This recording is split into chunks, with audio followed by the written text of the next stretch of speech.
e a participação de todos vocês. Para nós é muito importante, aos irmãos aqui da sede. Aliás, vocês também são da sede, né? Glória a Deus, se considerem da sede. Nós somos uma igreja só e vamos morar no mesmo céu. Glória a Deus. Se puder pôr no telão para nós, irmão, eu vou ler na versão do telão. Tiago, capítulo de número 3, do versículo de número 1 até o 4. Meus irmãos, muitos de vós não sejam mestres, sabendo que receberemos mais duro juízo, porque todos tropeçamos em muitas coisas. Se alguém não tropeça em palavra, o tal varão é perfeito e poderoso para também refrear todo o corpo. Ora, nós pomos freio nas bocas dos cavalos para que nos obedeçam, e conseguimos dirigir todo o seu corpo. Vede também as naus, navios, que, sendo tão grandes e levadas de impetuosos ventos, se viram como um bem pequeno leme para onde quer que a vontade daquele que as governa. Até o 4 só tá bom, irmão. Deus abençoe, os irmãos podem se assentar. Eu quero falar um pouquinho hoje, irmãos, é o início hoje. Na próxima terça vamos continuar falando sobre isso também, porque o tempo que nós temos não vai dar para concluir o assunto hoje. Mas vamos falar um pouquinho sobre os tropeços na língua. Será que é um assunto polêmico? O Tiago, que escreveu este livro, não era apóstolo, viu, irmãos? A gente costuma às vezes citar, né? Vamos ler na epístola do apóstolo Tiago, mas esse Tiago aqui não era o apóstolo. Esse Tiago que escreve esta epístola, ele era o meio-irmão de Jesus, era filho de Maria, portanto meio-irmão de Jesus. Aquele Tiago apóstolo já tinha sido assassinado por ordem do rei Agripa I. Então já tinha sido morto em Jerusalém, e esse que escreve esta carta é aquele chamado meio-irmão de Jesus, que inclusive se converteu após a ressurreição de Jesus. Após a ressurreição de Jesus ele se converteu, e depois cresceu bastante, inclusive no ministério, porque ele se torna o líder da igreja em Jerusalém.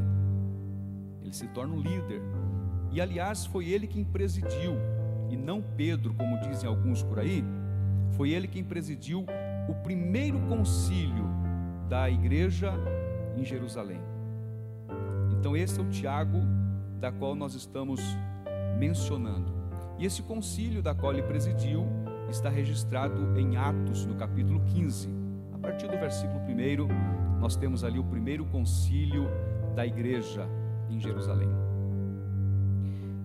Este Tiago escreveu esta epístola, e esta epístola, que está no Novo Testamento, é considerada o livro de Provérbios do Novo Testamento. Ele é muito parecido porque é um livro muito prático, ou seja, a carta de Tiago é uma carta muito prática, assim como também o livro de Provérbios é um livro muito prático. Alguns historiadores dizem que esse Tiago aqui era um homem de muita oração. E quando diz que era de muita oração, é porque ele era de muita oração mesmo, a ponto de ser chamado de o homem de joelhos de camelos, porque ele orava tanto de joelhos que os seus joelhos se engrossaram, e criou-se uma crosta, uma casca nos joelhos. Olha, irmão, tem que orar bastante para criar isso aí, né? E os historiadores dizem que ele era o homem de joelhos de camelos. Imagina o quanto que esse homem orava. Então nesta carta aqui, ele escreve para enfatizar que o cristianismo prático, ele passa pela comunicação. Por isso que ele vai usar muito a palavra língua, tá? Passa aqui pelo uso da língua. Mas para a gente entender o capítulo 3, eu vou me reportar um pouquinho para o capítulo 1, se o irmão puder pôr no telão, o versículo 19 desta epístola, capítulo 1, e o versículo de número 19, eu vou ler e os irmãos vão acompanhar a leitura que será feita neste texto sagrado. Sabeis estas coisas, meus amados irmãos, todo homem esteja pronto para ouvir, e tardio para falar, e tardio para se irar. Então, qual é o primeiro conselho que ele está dando aqui no que concerne a comunicação? Qual é o primeiro conselho de Tiago? Seja tardio para falar. O que é ser tardio para falar? É pensar antes de falar. É não sair por aí falando o que bem quer, o que bem pensa. É contar pelo menos até 10, até 100, antes de você falar, antes de você dar uma resposta. Porque às vezes a gente tem aquela chamada precipitação, quando você quer responder na lata. E Tiago está nos ensinando: seja tardio para bater com a língua nos dentes, seja tardio para falar. Então pense melhor, pense bem. Por quê? Porque a língua, a boca, é o megafone do coração. O que está aqui dentro, irmão, se você for falar tudo que está aqui dentro, olha, eu vou dizer uma coisa para você, viu? Se você for falar tudo que está aqui, meu irmão, você está perdido. Tá ou não tá? Então nem tudo que você tem aqui você pode falar. Existe um provérbio dinamarquês que diz assim: nem toda a verdade deve ser dita. E é bem verdade, porque às vezes tem verdade que machuca, que dói.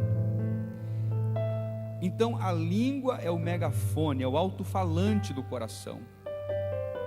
A língua vai falar, a boca vai falar o que está aqui, ó, o que está produzido aqui.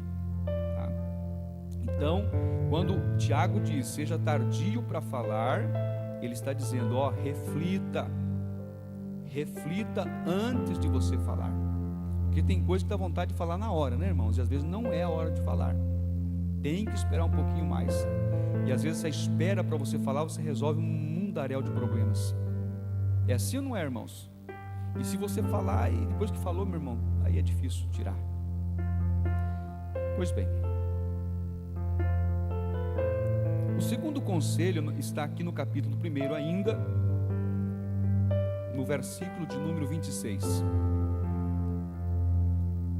Se alguém supõe, eu vou ler naquela versão que está lá. Se alguém entre vós cuida ser religioso e não refreia a sua língua, antes engana o seu coração, e a religião desse é vã.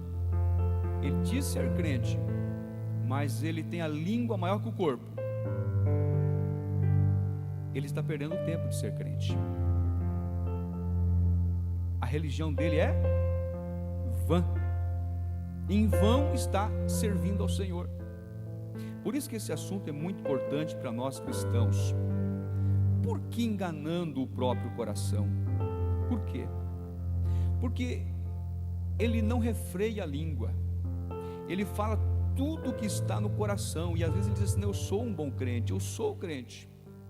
Mas o coração dele está cheio de maldade. E tudo que está no coração, ele solta, ele fala, ele verbaliza. Então ele está sendo incoerente, está enganando a si mesmo. Porque tem gente que fala tanta coisa que ele já acha que é normal. É igual o mentiroso, irmão. O mentiroso mente tanto que quando ele mente, ele acha que está falando verdade. Mas é que ele já se adaptou com a mentira. Não vou dizer que é a história de pescador não, porque senão os pescadores ficam bravos comigo aqui, né? Acho que não tem pescador aqui não. O pessoal costuma dizer, né? Mas é bem verdade, irmãos. O sujeito que é mentiroso, não estou dizendo que é o caso do pescador, retira aqui, tá? Mas ele costuma mentir tanto que às vezes ele pensa que está falando a verdade. E você bate de frente com ele e fala, não, mas é a verdade, mas é a mentira que ele está falando. Então ele está enganando o seu próprio coração, está enganando a si mesmo. Porque a língua do ser humano, a boca, ele funciona assim como um painel multimídia de um carro. Antigamente os carros não tinham tanta sofisticação como tem hoje, né? Você ia reproduzir aquilo que você controlava no botão. Hoje é diferente. Hoje você liga um celular, conecta o celular na multimídia do carro, e a multimídia do carro vai reproduzir aquilo que você colocou ali para escutar. Se você colocar lá um funk, você vai escutar um funk. A multimídia do carro vai reproduzir o que você conectar a ele. Assim é a boca. Ela vai reproduzir o que está aqui, ó, conectado ao coração. Então o coração é a fonte e a língua é o megafone. Então cuidado para não falar tudo que está no seu coração e tudo que você pensa. Quem não refreia a sua língua, sua religião é vã, ou seja, é da boca para fora, não é sincera, não é verdadeira, porque tudo emana e procede do coração, e nós temos que ter muito cuidado para que o nosso coração não produza muitos males e saiamos por aí falando abobrinha, né? Vamos conferir agora o capítulo 4 e o versículo 11 ainda da epístola de Tiago. Irmãos, olha que ele fala com os irmãos, hein? Irmãos, não faleis mal uns dos outros. Quem fala mal de um irmão e julga a seu irmão, fala mal de quem? Da lei. E julga a quem? A lei. E se tu julgas a lei, já não és observador da lei, mas és? Deixa eu perguntar, tem algum juiz aqui? Não tem, né? Não tem nenhum juiz aqui não. Aquele que fala mal do seu irmão, que julga. Irmãos, não faleis mal uns dos outros. Eu sei que aqui não tem esse tipo de gente, e eu provo isso. Tem alguém aí que fala mal do seu irmão? Levante a mão só para a gente conhecer hoje. Falei que não tem ninguém aqui. Glória a Deus por isso. E não vai ter mesmo, né, irmãos? Irmãos, não falei mal um dos outros. Eu vou alertar os irmãos, principalmente nessa época agora de polarização política, em que surgiu a esquerda e a direita, que até um tempo atrás ninguém sabia o que era isso, né? Que era esquerda, o que era direita, e agora que surgiu, eu conheço gente que perdeu até a amizade, viu? Com a família, teve que casal que até separou, porque um era da esquerda, outro era da direita. Então, nesse tempo de tanta polarização política, a gente tem que ter cuidado, porque às vezes a gente começa a falar tão mal que daqui a pouco está falando mal do irmão. É assim ou não é, irmãos? Falando mal do irmão. E hoje nós estamos vivendo, o Brasil está com tantas tensões aí que parece que um barril de pólvora a qualquer momento vai explodir. Então nós precisamos ter muito cuidado, irmãos, principalmente nesta época, porque nós corremos o risco de estar falando mal de alguém, e esse alguém pode ser até o nosso irmão de fé. E Tiago está nos exortando aqui que nós não somos juízes, nós somos irmãos. Nós somos irmãos. Isso aqui tem um alto significado, irmão, você dizer que é irmão de quem está ao seu lado. Você tem coragem de olhar para quem está do seu lado e dizer assim: você é meu irmão? Você é minha irmã? Oh, irmão, que coisa linda. Com nós aqui não tem briga política não, né, irmão? Nem briga de futebol. Não tem, né, irmão? Graças a Deus. Você é meu irmão, você é minha irmã. Oh, vamos morar no mesmo céu. Então nós não devemos falar mal do irmão, porque se nós estamos falando mal do irmão, nós estamos julgando a lei e não estamos obedecendo a lei. Então veja que ensino precioso que Tiago está nos ensinando. Irmãos, ele fala com os crentes: não faleis mal um dos outros. Aquele que fala mal do irmão ou julga o seu irmão, fala mal da lei e julga a lei. Ora, se julgas a lei, não és observador da lei, mas juiz. Além de Tiago, nós temos outros textos na Bíblia que falam sobre a língua, né? O poder da língua. Vamos para Provérbios capítulo 18 e o versículo 21, eu acho muito importante esse texto escrito por Salomão, capítulo 18 e o versículo de número 21. Diz assim: a morte e a vida estão no poder de quem? Da língua. E aquele que a ama comerá do quê? Do seu fruto. Você sabia, irmão, que você pode matar ou dar vida dependendo do que você vai falar? Você sabia que as palavras também matam? As palavras têm o poder de matar, inclusive um relacionamento conjugal. Então é preciso ter muito cuidado, e o inimigo está usando muito esse megafone hoje em dia, irmão, para poder destruir casamentos, famílias. Então você poderá dar vida ou você pode matar um relacionamento, dependendo da maneira como você vai se comunicar. Não tem um versículo bíblico que diz que a palavra dura suscita a ira, mas a branda apazigua o furor. E muitas vezes nós usamos mais a palavra dura, né, irmãos? Ainda mais quando você está tenso, está nervoso, está agitado, está acumulado com os problemas da vida. Mas eu vou orar esta noite, Deus vai nos dar vitória aqui, irmãos, em nome de Jesus. Glória a Deus.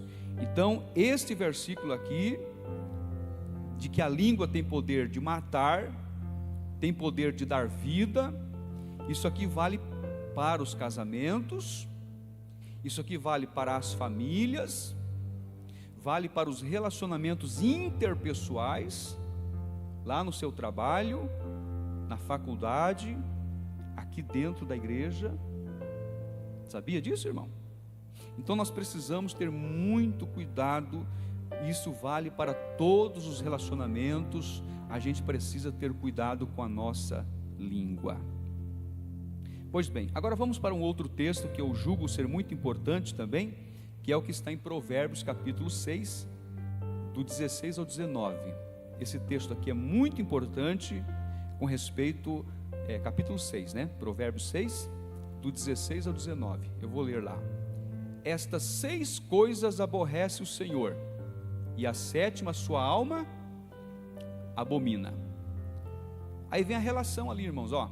Olhos altivos e língua mentirosa, e mãos que derramam sangue inocente, e coração que maquina pensamentos viciosos, e pés que se apressam a correr para o mal, e testemunha falsa que profere mentiras.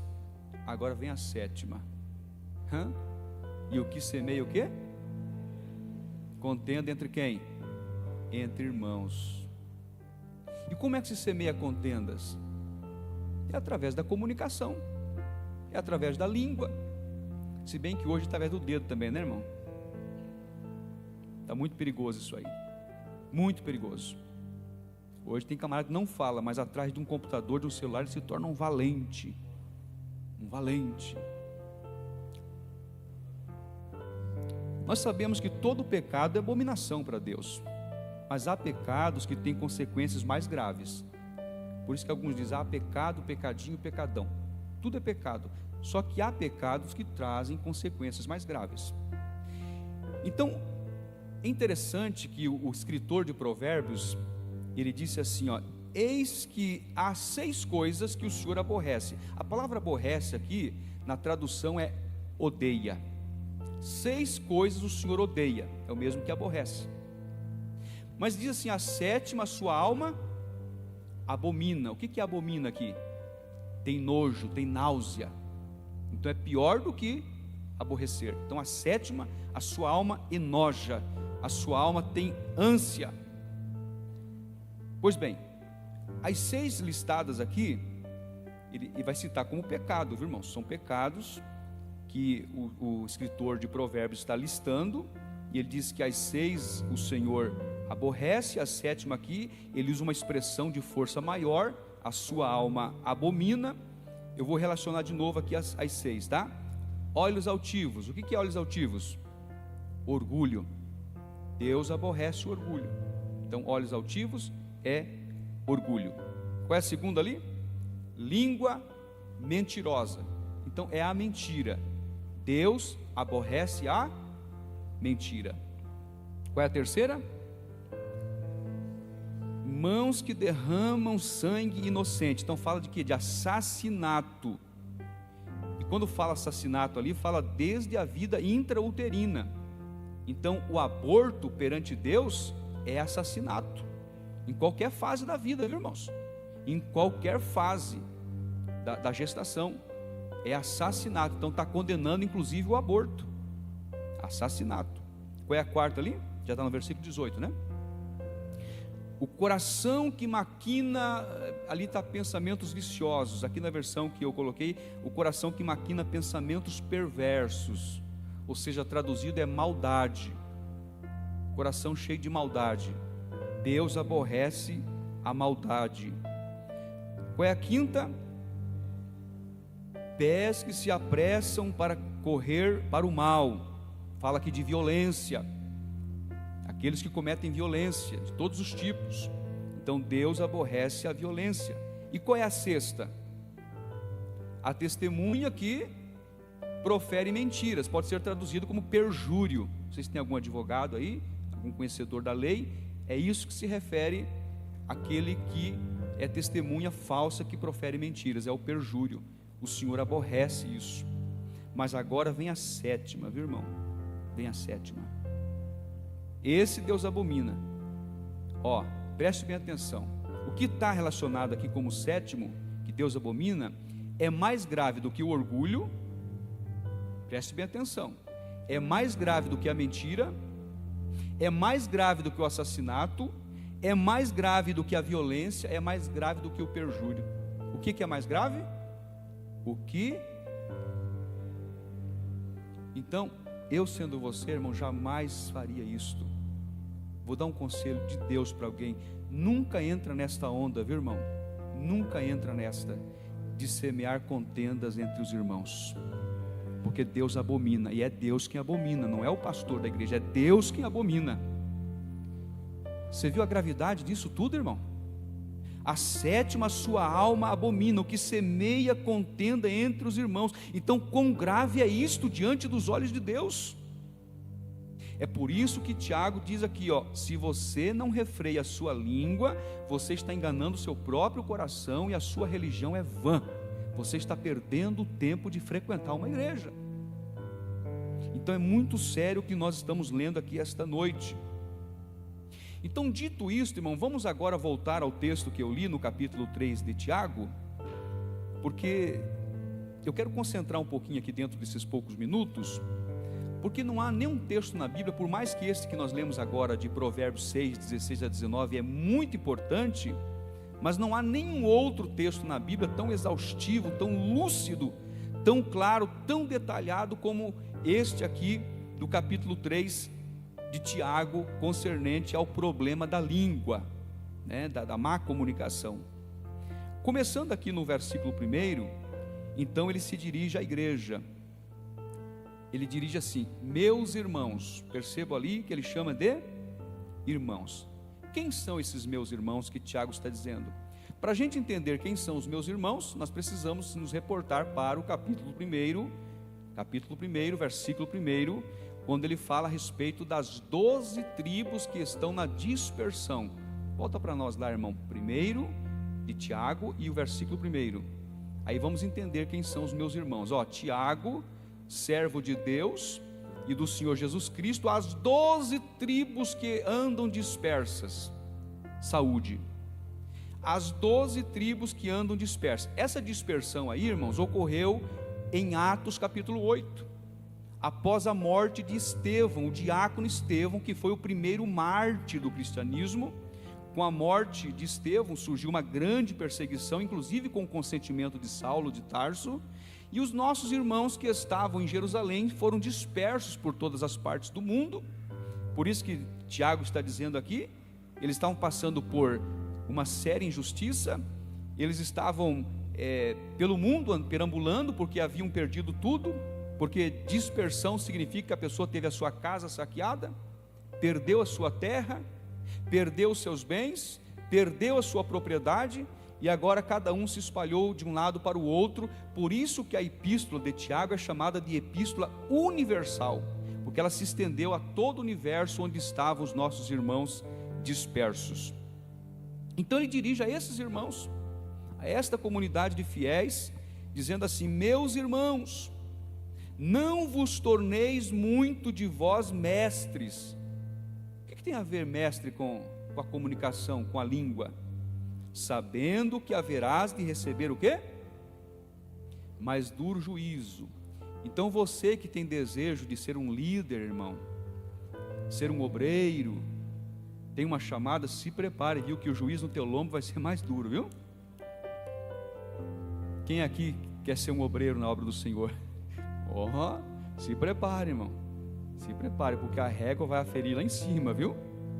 A quem muito é dado, muito é cobrado. Por isso que Tiago está dizendo: não quereis muito de vós ser mestre. Ah, pastor, então eu tinha desejo, não tenho mais. Não, não é isto, porque quem deseja ao episcopado, ao ministério excelente, obra, almeja ou deseja, tá? Então não é errado você desejar ser um obreiro, precisa, porque hoje está tão difícil, né, irmãos? Tem gente que não quer mais ser obreiro, ele quer ser outra coisa menos obreiro, mas Deus ainda está chamando obreiros para a sua seara, viu? Diga assim: eis-me aqui, Senhor. Glória a Deus, a tua voz foi ouvida lá no céu, tá? Mas esse versículo é para você e para todos nós. Meus irmãos, não vos torneis muito de vós mestres, sabendo que haverás de receber mais duro juízo.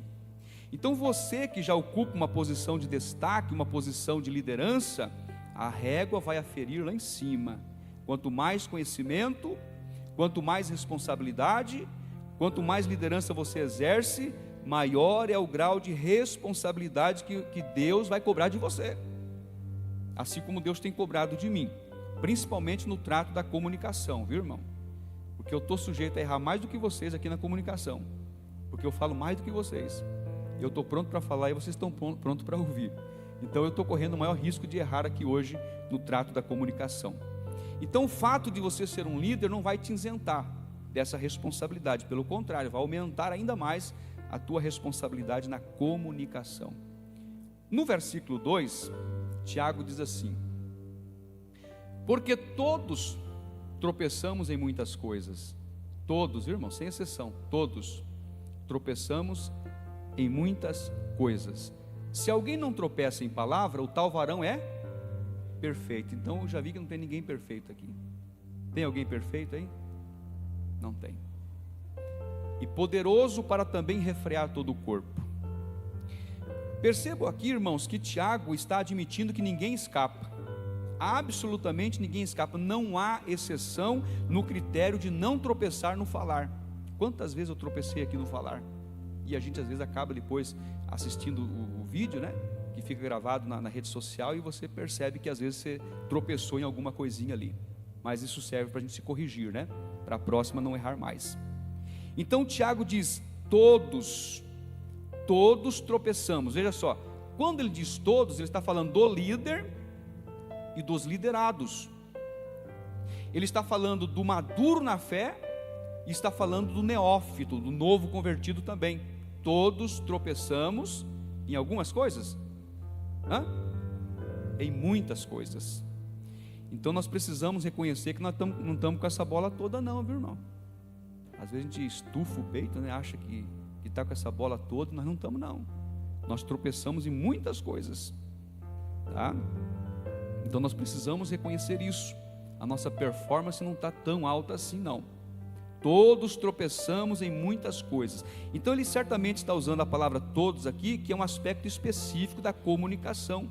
E o maior obstáculo que nós encontramos hoje, irmãos, no tropeço na nossa vida, é no fator língua. Alguém disse que a nossa língua é tão comprida que ela serve de laços para os nossos pés. Um dia eu ouvi alguém dizendo assim, que fulano, quando morresse, ia ter que arrumar 2 caixões. Um para sepultar o corpo, e o outro para sepultar a língua. Isso é língua grande, hein? Eu vou usar 2 ilustrações aqui para enriquecer o nosso entendimento no assunto, que a palavra falada, irmãos, ela é como uma flecha lançada. Quando você lança uma flecha, não tem como você pegá-la mais. Quando você fala uma palavra e você diz: meu Deus, não era para mim ter falado, mas já foi. É como uma flecha lançada. Depois que você lançou, você não recolhe mais. Ou seja, você falou, não tem como engolir mais. Você falou, não tem como engolir mais. É essa a ilustração. Porque a palavra que você soltou, ela vai atingir, ela vai ferir, ela vai machucar. É assim ou não é? Então é como uma flecha. A segunda ilustração, a língua, o falar, é como você pegar um saco de penas, ir para uma montanha e soltar esse saco de penas num dia bem ventoso. Depois que você soltar as penas, irmão, você vai tentar recolhê-las para ver se você consegue recolher todas elas. Não consegue mais, nunca mais. Assim é a palavra mal falada. Eu vou dar um conselho, não sei se aqui tem, mas acho que não tem. Se você tem o costume de bater boca em rede social, irmão, cai fora disso, irmão, pelo amor de Deus. Se você encontrar alguém querendo te chamar para bater boca, ela deixa lá, bloqueia, sai fora, mas não entra nessa não. Porque depois que você falar, você vai ter um grande problema. Você pode até excluir o que você falou ali, mas já alcançou outros patamares, e não vai ter como você fazer uma apologia de defesa, que não tem mais jeito, alguém já vai te condenar, e aí, meu irmão, a coisa fica difícil. Então um conselho sábio para você esta noite: não entra nesta onda. Alguns fazem até para querer ibope, para chamar atenção, mas estão criando sérios problemas. Graças a Deus que aqui não tem, né? Sei que não tem. Tem alguém que gosta de bater boca na internet? Levante a mão. Não tem, graças a Deus aqui está tudo mil maravilhas. E pessoalmente, irmão, você gosta de bater boca? Hã? Não mexe comigo não, eu sou crente, mas aqui não está bem convertido não. Não tem também aqui não, graças a Deus, é só uma ilustração. Quantos podem glorificar o nome de Jesus esta noite?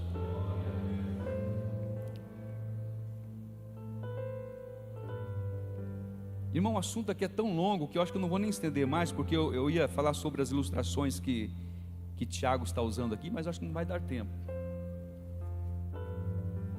Porque Tiago, ele vai usar algumas figuras aqui dentro do capítulo que nós lemos, versículo. Eu vou ler rapidamente aqui.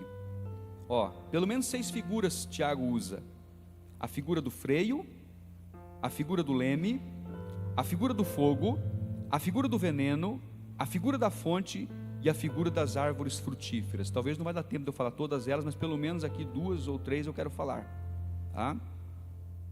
São 6 figuras que Tiago vai usar aqui. Elas são instrutivas, viu, irmãos? Porque Tiago é prático, assim como é o livro de Provérbios. Tiago é prático. Então ele quer tornar esse assunto tão pedagógico, tão fácil de entendimento, que ele vai usar figuras. Diz o especialista que uma figura, uma imagem, vale mais do que 1000 palavras. Aquilo que eu estou falando aqui, você consegue captar um percentual bem pequeno, mas quando você vê uma imagem, um desenho, você consegue assimilar muito mais, um percentual muito maior. Então veja que Tiago está querendo que esse assunto seja bem entendido. Ele vai usar aqui figuras, imagens, símbolos. Vamos entender aqui no versículo 3 e no versículo 4. Ora, nós pomos freios nas bocas dos cavalos, para que nos obedeçam, e conseguimos dirigir todo o seu corpo. Então qual é a primeira figura que ele usa ali, irmãos? A figura do freio. Freio nas bocas dos cavalos. Aí vem a segunda figura, o versículo 4. Vede também as naus, os navios, que sendo tão grandes e levadas de impetuosos ventos, se viram com um bem pequeno leme para onde quer a vontade daquele que as governa. No caso o timoneiro, que está no controle do navio. Então veja as 2 figuras aqui. A primeira figura é a do cavalo. Eu acredito que tem vários irmãos aqui que são do interior, da roça, já mexeram com cavalos. Tem alguém aí que entende bem de domar cavalo? Tem alguém aí? Algum domador? Um Samuel, quem mais? Um entende, mas não foi, mas já entende, Talvez tenha alguém aqui que possa entender mais do que eu sobre isso, que eu não entendo quase nada. Aquele cavalinho, quando ele é novo, é chamado de potro, Potro. Ele é selvagem, tem muita força, mas ele usa a sua força para violência, para machucar, para agredir. Mas a partir do momento que o domador doma esse animal, esse cavalo, com o freio, Depois disso, até uma criança monta no cavalo e vai longe. Por quê? Porque foi colocado o freio na sua boca. Por que Tiago está usando essa ilustração aqui, irmãos? Porque nós também precisamos controlar o nosso corpo através daquilo que nós falamos. Porque nós podemos usar o nosso falar para agredir, para machucar, como o potro que não foi domesticado, ou nós podemos usar as nossas palavras para abençoar os nossos irmãos e a nossa família. Então, Tiago está usando a ilustração do freio que controla um cavalo com toda a sua força, com a sua brutalidade, e a língua também, um órgão tão pequeno do nosso corpo, nós precisamos controlar para não sermos intempestivos, destemperados, para não ser causador de tragédias, porque muitas pessoas causam tragédias pelo que falam, pela má informação, pela má notícia, pela má comunicação, mas nós precisamos ser disciplinados como é um cavalo quando ele é domado. A segunda figura que Tiago usa aqui é a figura do leme. Acho que isso o Samuel e a Michelle entendem bem, né? De navegação, de embarcação, é a figura que ele usa aqui. Hoje nós temos grandes navios que transportam cargas grandes, né? Transportam muitas pessoas, milhares de pessoas. Tem navio aí que é uma cidade, 15, 20 mil pessoas numa embarcação dessa, e que cortam os oceanos de águas profundas, atravessando do outro lado do continente. E você vai ver lá embaixo do navio, tem o quê? Um pequeno leme. O guia do navio, o piloto do navio que seja, e vai lá antigamente era timão que chamava, né? Aquele volante de madeira grandão, mexia lá e o leme lá atrás, só fazendo isso aqui, guiando o navio, para que ele não batesse nas rochas, para que não passasse, quem sabe, no iceberg, cortasse o seu fundo e assim naufragasse. Veja o poder de um leme, irmãos. Então, que a nossa língua também nós temos que usar para nos dirigir, para nos direcionar, e não para nos levar para os barrancos, para destruições da vida. Então a língua é tão pequena, mas pode causar tanto estrago se nós não soubermos como usar. Se você controla a sua língua, você abençoa a tua vida e abençoa também aqueles que estão ao seu redor. Eu vou terminar com uma ilustração aqui. Talvez os irmãos conheçam a história do pastor Martin Luther King, né? Em 1960, ele usou a sua palavra, a sua comunicação, diante de um grande problema que estava nos Estados Unidos, que era a segregação racial.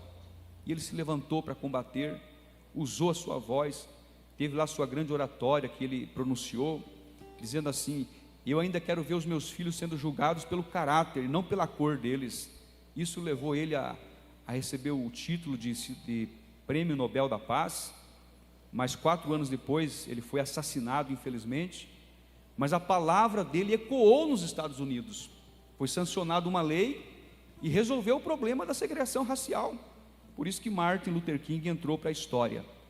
Então o que eu quero dizer para você esta noite? Você pode usar a tua língua para adorar a Deus e para abençoar o teu irmão, viu? Se for para falar mal do seu irmão, não fale, viu, irmão? Em nome de Jesus. Só quem assumiu um compromisso aqui, coloca-se em pé, que vai usar a língua para adorar a Deus, para glorificar o nome do Senhor, para exaltar o nome daquele que está no trono.